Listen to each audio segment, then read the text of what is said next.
Olá, bom dia.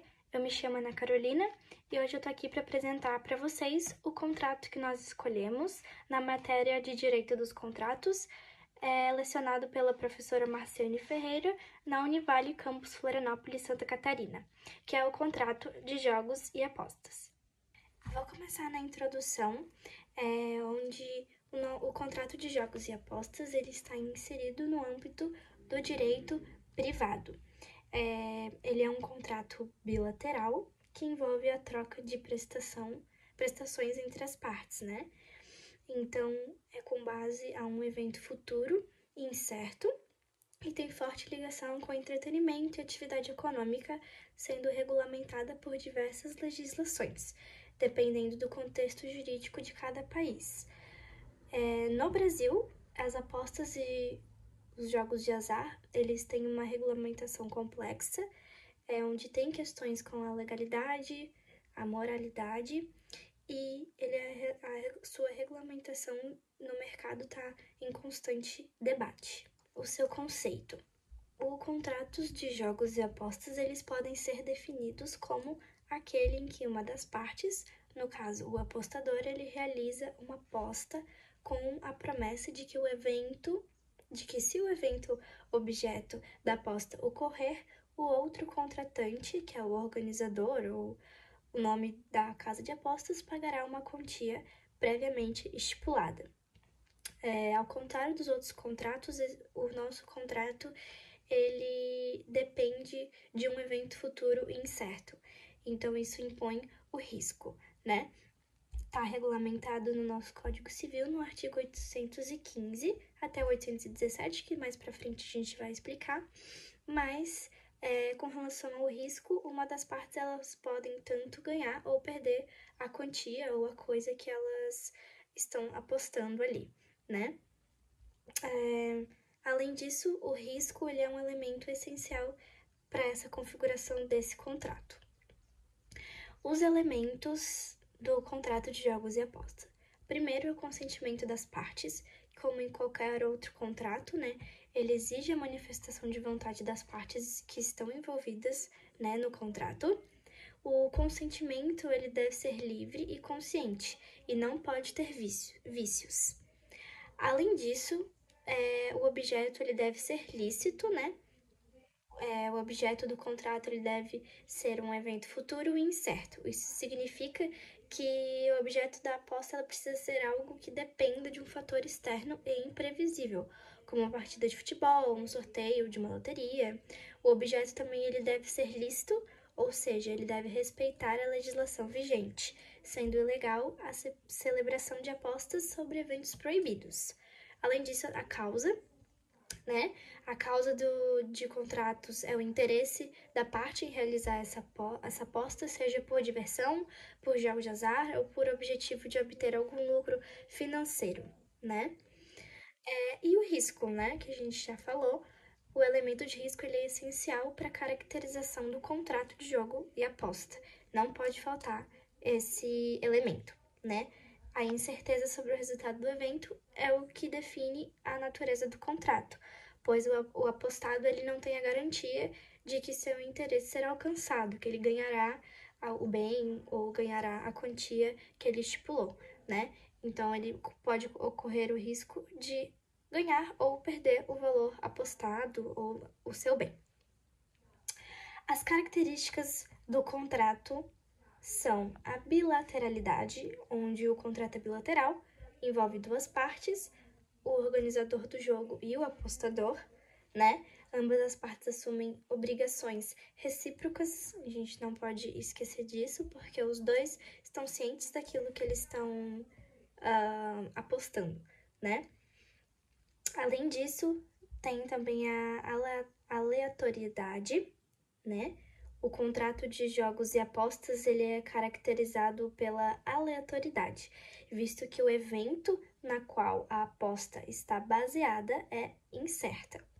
O vencedor ele só será reconhecido após a ocorrência do evento, que torna o contrato de aposta imprevisível, como a gente já informou, né, acima. Além disso, sua gratuidade ou remuneração. O contrato de apostas ele pode ser gratuito ou oneroso. Em apostas gratuitas, o apostador ele não paga nenhum valor para participar, mas em caso de vitória ele receberá o prêmio, né? O normal que a gente vê no dia a dia. Já nas apostas onerosas, o apostador ele paga um valor para participar e, se for vitorioso, ele recebe o prêmio acordado. Além disso, os elementos de sorte e azar, que é uma das outras principais características do contrato. Além disso, que também depende dos fatores imprevisíveis, como um desempenho de um time, lançamento de um dado, o resultado de um sorteio, né? Elementos de sorte ou azar. E gerar receita para o Estado. A regulamentação ela pode ser uma fonte importante de arrecadação, né? Principalmente na parte esportiva ou cassinos. Mas uma parte desse valor deve ser destinado às políticas públicas, saúde, educação e programas de prevenção ao vício destes jogos que ultimamente está bem falado na internet, TikTok, Instagram, enfim. Vamos agora falar sobre a sua classificação. Primeiramente, o contrato de jogos e apostas ele pode ser um contrato aleatório, ou seja, é quando a execução depende de um evento futuro e incerto, ou seja, o resultado desse contrato ele não pode ser antecipado pelas partes no momento da sua celebração. Nos casos de jogos e apostas, né, o resultado ele depende de um fator imprevisível. Além disso, ele é um contrato bilateral, ou seja, precisa do envolvimento de pelo menos duas partes que assumem obrigações recíprocas. Além disso, ele também pode ser considerado um contrato de adesão, né? Especialmente nos casos de plataformas de apostas online, onde o jogador adere a termos e condições estabelecidas pela empresa, sem a possibilidade de negociar individualmente as cláusulas. Além disso, dependendo da jurisdição, os contratos de jogos e apostas podem ser nulos ou ilícitos, especialmente quando as atividades envolvidas não são regulamentadas por lei. No Brasil, por exemplo, a lei de contratos se aplica a esses contratos de jogos e apostas, mas a prática de jogos de azar por si é em maioria proibida, salvo em exceções específicas, como as loterias organizadas pelo governo, o jogo do Ixo e outros jogos regulamentados. A recente regulamentação das apostas foi feita pela Lei 3.756 de 2018, onde há autorização do governo para a realização desse tipo de aposta. No Congresso Nacional se discute a legalização das apostas online esportivas, que é um movimento crescente no Brasil.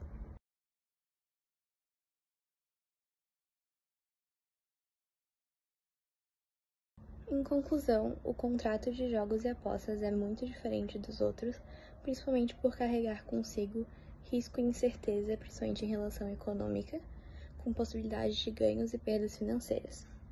Esse tipo de contrato acaba se tornando atraente para muitos por causa disso, por isso é extremamente importante que o governo atue na fiscalização e legalização desse tipo de atividade, inclusive em relação às apostas online, como foi falado anteriormente.